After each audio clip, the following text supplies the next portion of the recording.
So imagine this. A political party holds a high-profile congress. It elects a charismatic leader. And a few years later, the leader forms a brand new political party. He swears it has nothing to do with the old one. And that is until a debt collector comes knocking, saying, you still owe us for that Congress. And the twist, the alleged loan, it came from a trust bearing the leader's own name. Ladies and gentlemen, welcome to another episode of the Statesman Podcast. If this is your first time here and you like every content that has to do with the Zimbabwean politics, this is your channel, and please promote the channel by subscribing and liking our content. Right, so people may be wondering, where is this coming from and where is it going? Allow me to read a few emails that leaked this week. I don't know who leaked the emails, but it seems it's someone who was very much involved or high up in the hierarchy of the MDC alliance. I'm not sure if the same person is still in the CCC, but he might be, or she might be. Right, so here we go. This is an email that was sent to Senator David Coltart, and it was sent on 30 July 2021. Dear says, thank you for your email and attached letter. Unfortunately, this is the first time I have been made aware of this debt, and our resources at present are not sufficient to pay this debt. I have copied this email to the Secretary General to confirm from the SG Honorable Wind that the debt was in fact acquired on behalf of the party. If the debt is confirmed, we will continue it, or we introduce it into our balance sheet and make whatever arrangements we can to pay it off in due course. Would it be possible to send me proof of the payment and a copy of the trust deed in the interim? Kind regards, David Coltart. Now, it appears there was an email that had been sent prior to this one, because this was a response saying, unfortunately, this is the first time I have been made aware of this debt. So there is a prior email that we do not have here from the leaked emails. But pursuant that this was sent on 30 July 2021, and now come to 2025, I think it's 2025, I'm not sure, it's only showing here from the screenshot 1 August. Is it this year, or is it 2025 or 2021? Not sure. Dear Sir, I am not aware of this debt and have nothing to do with the trust in question, nor have I any idea how this alleged debt rose. The MDC Alliance ceased to operate several years ago and is no longer a legal entity. Sincerely, David Coltart. So this might be 1 August 2025 because of David saying the MDC Alliance ceased to operate several years ago and is no longer a legal entity, because in 2021, the MDC Alliance was still operational. But in 2025, it's no longer operational. Right, and following that, another one reads, I am sure you are aware of the outstanding debt to Nelson Chamisa Trust. We are making a follow-up on the same, and we reiterate that the money is owing due and outstanding ought to be settled as a matter of urgency. May we have the time when payments must be done in the next 48 hours. Kind regards, GT Law Chambers, legal practitioners. Right, and then the last one, and this one was sent on the 6th of August 2025 from GT Law Chambers representing the Nelson Chamisa Trust. Dear Mr. Coltart, we are surprised that you profess ignorance on this issue now, when all along you were responding to emails. The thread, it appears David Coltart is now trying to associate himself with all of this. The thread to this email confirms the same. You will further recall that your party, the CCC, has been adjudged to be the continuation of the MDC Alliance Party, of which the funds in issue were borrowed by the party to hold the Gweru Congress of June 2021. The issue of the funds is now clarified. Can we have a firm commitment as to when you will settle the same? Regards. Right, these are the emails that have been leaked of recent on Zim Twitter, Zim X.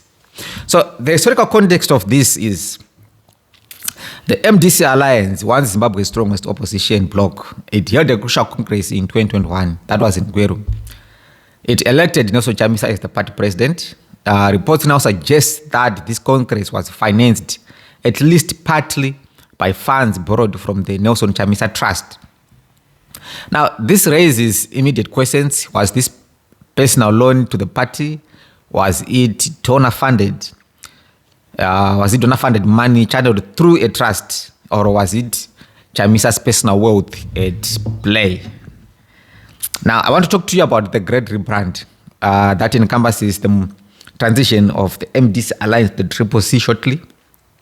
So in 2022, 2023, but January 2023 to be fair, Chamisa announced the Citizens Coalition for Change. He claimed it was a completely different new movement. In political science, this is what we call political rebranding. It's a political rebranding strategy.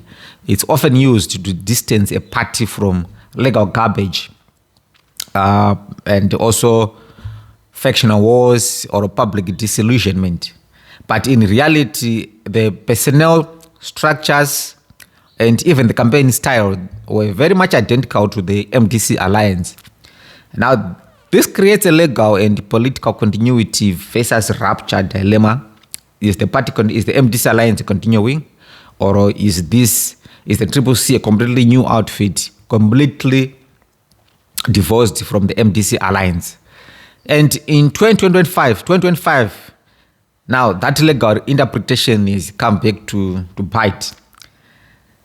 In 2023, the High Court in Harare, they ruled that in a case of Triple C versus MDC Alliance interpretation of the two, the High Court said the Triple C is a legally distinct political party. In 2024, the Supreme Court said Triple C is not a continuation of the MDC Alliance. Now, the next thing is the debt dispute. Who owes who in that case? So in 2025, lawyers for Nelson Chamisa, as we have read in the emails, they write to David Coltart, the MDC Alliance former treasurer, demanding repayment of the debt allegedly used for the 2021 Congress. Now, Coltart's responses show confusion, very confused. Initially, this is the first I have heard of it. Resources are insufficient. And then later on, I know nothing about this debt. And MDC Alliance is no longer a legal entity. Now, the lawyers pushed back. Your new party, Triple C, is a continuation of MDC Alliance, and therefore it inherits the debt. Now, this is where political identity meets corporate law. Is Triple C legally the same as MDC Alliance? If yes, the debt stands. If no, the trust must chase costs. Because MDC Alliance no longer exists, therefore it's no longer a legal entity liable for being sued. Now, the main issue that I want us to talk about, that I have extricated from these conversations, these emails, is the worth question. How rich is Nelson Chamisa? For all we know, Chamisa is a lawyer. We don't know if I don't know if he is practicing. He has been a member of parliament for quite a long time, and for the last 2 terms, he hasn't been a member of parliament. Ever since 2018, he has never been a member of parliament. He has been a president of the MDC Alliance first and the president of the Triple C. Now, if the Nelson Chamisa Trust had enough resources to bankroll an entire Congress, where did Nelson Chamisa got the money? In 2018, he was a member of parliament.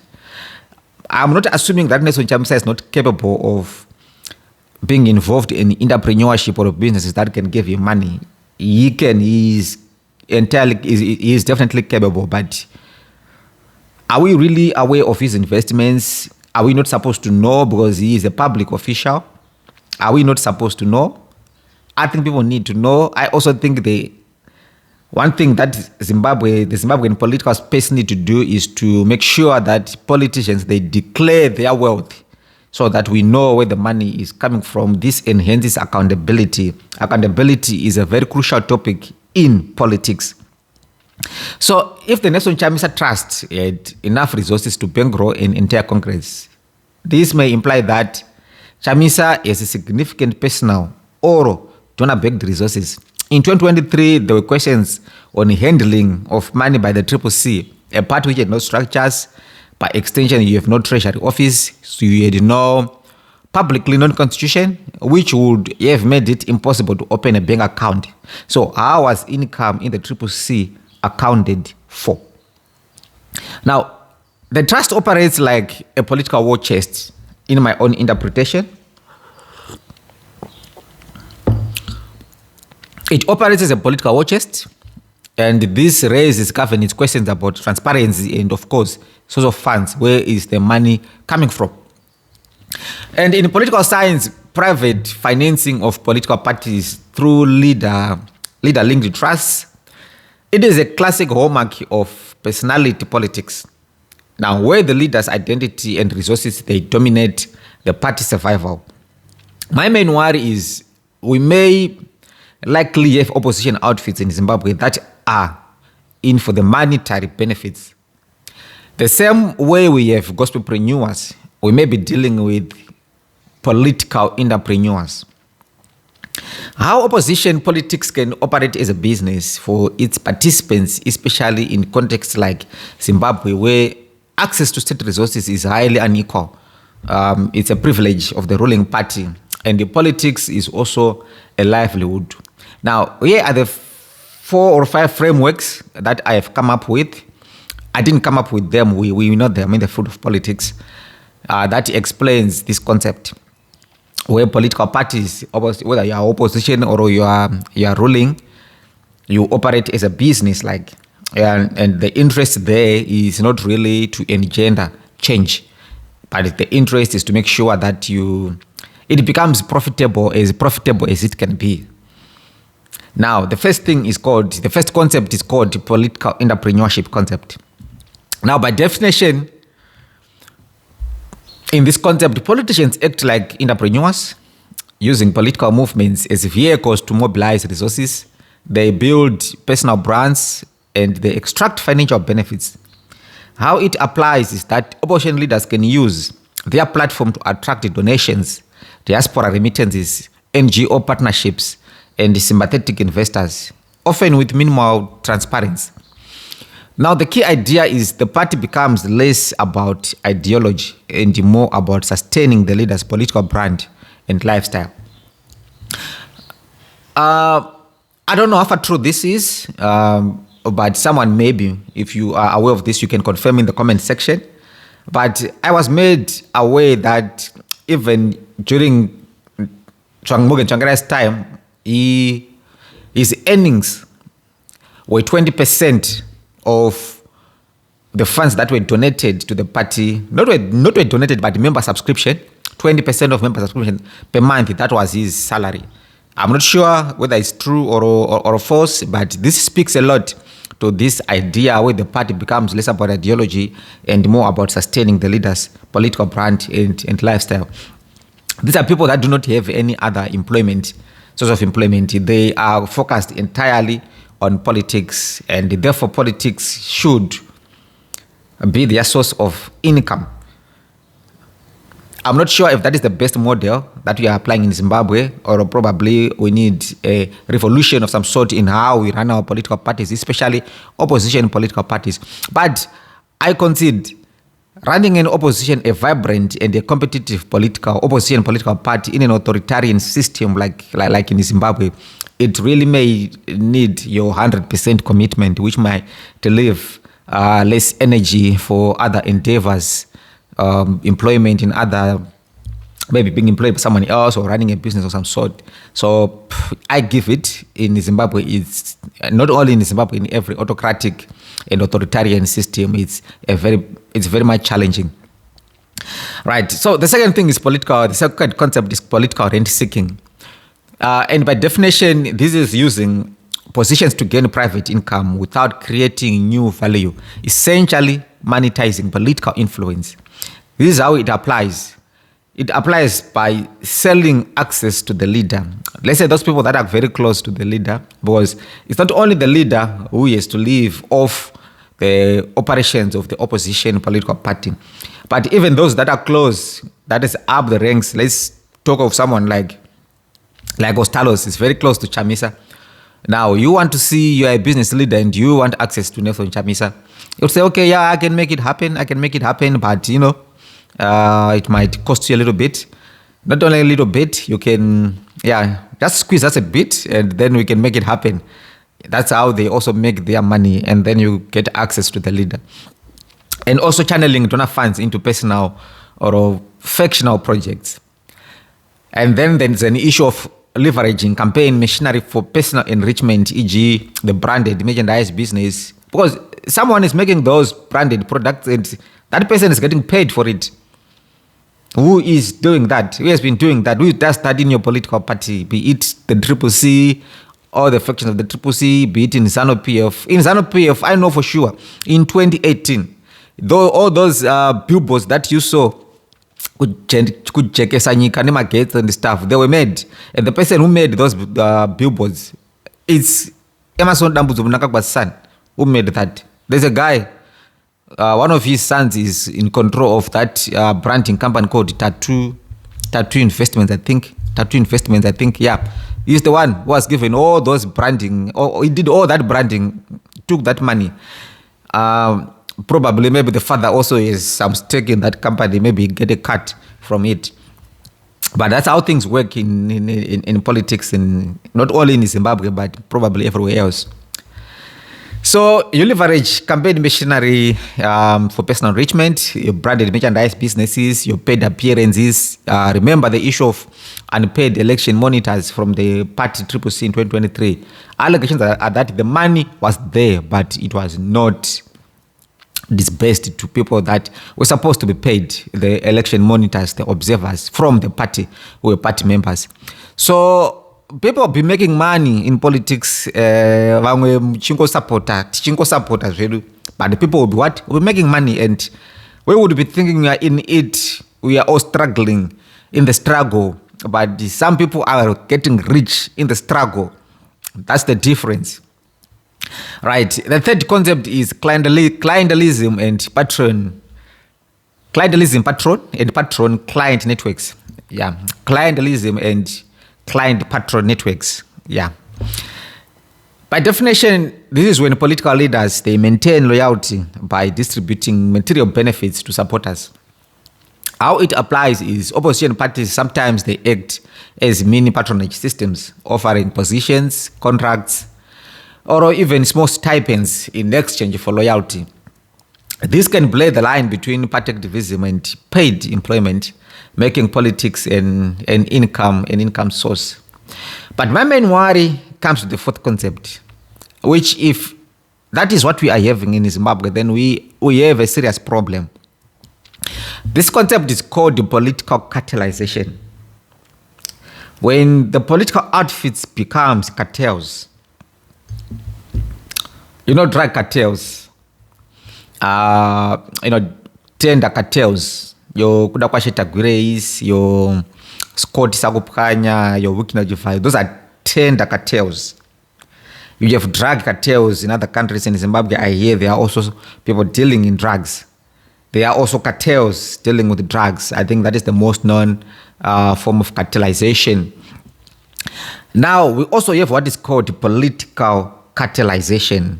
So by definition, when political actors, even in opposition, behave like economic cartels, now they coordinate to share political markets and the benefits rather than competing purely on ideology. Which means all that you see, all the electioneering, all the campaigns, all the participation in elections is not entirely an honest exercise.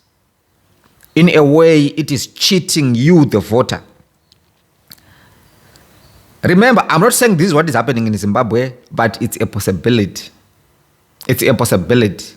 That's how one way one can get a lot of money, especially to fund a Congress. I'm not saying that's the source of money of Nelson Chamisa. I respect the man.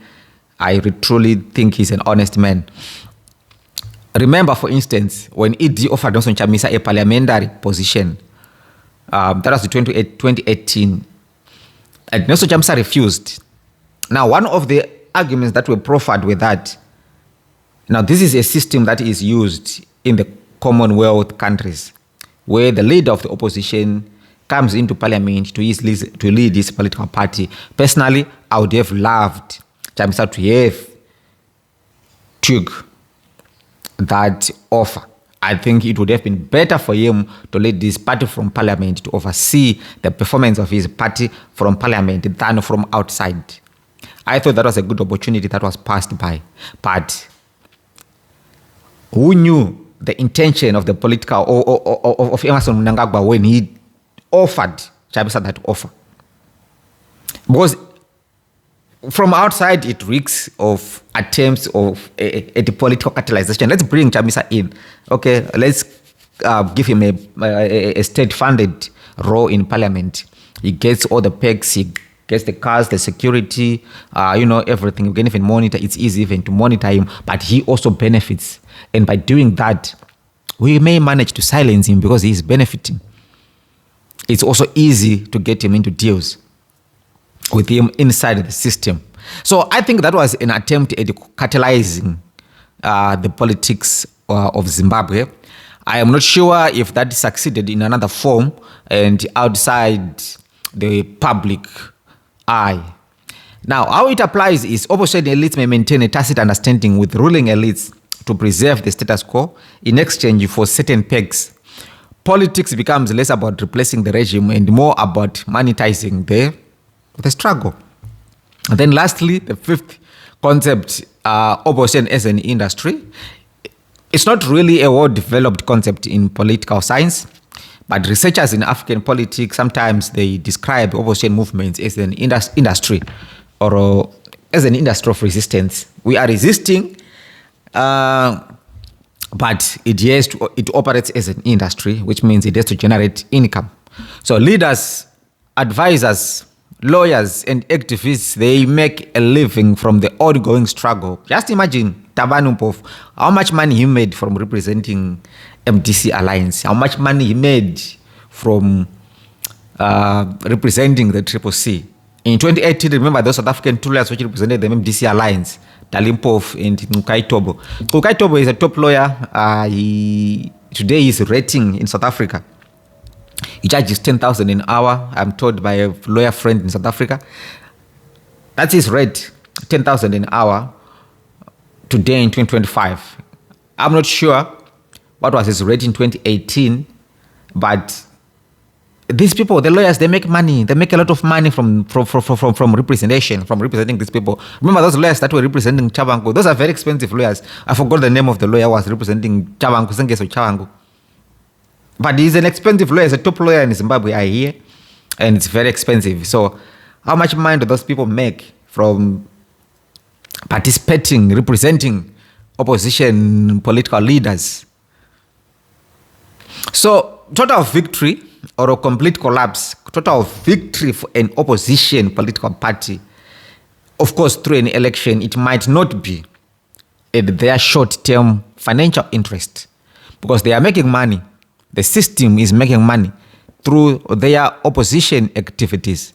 But if they win, that means that financial interest, it disappears. Now, there's a darker side to opposition politics and authoritarian context. Beyond the rallies and speeches, there is a business model, one that is built on donor funding, political branding, and the economics of perpetual resistance.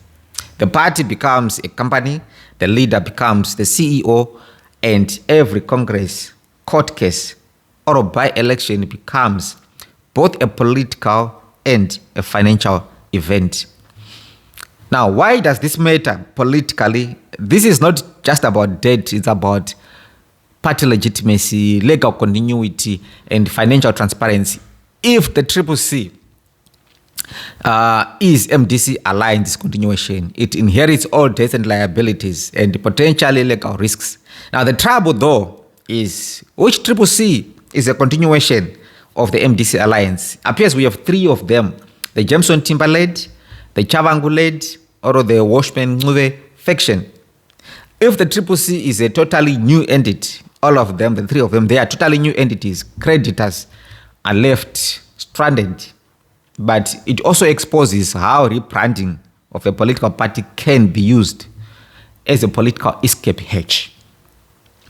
Now, to conclude our episode today, in Zimbabwean politics, parties can change names, they can change colors, and even slogans, but can they really outrun their past? The battle between Nelson Chamisa Trust and the remnants of the MDC alliance, they could decide more than just a date. It could redefine how political parties in Africa handle accountability when leaders reinvent themselves. This is it for the episode. Let me know what you think in the comment section. Thank you so much for tuning in. See you next time.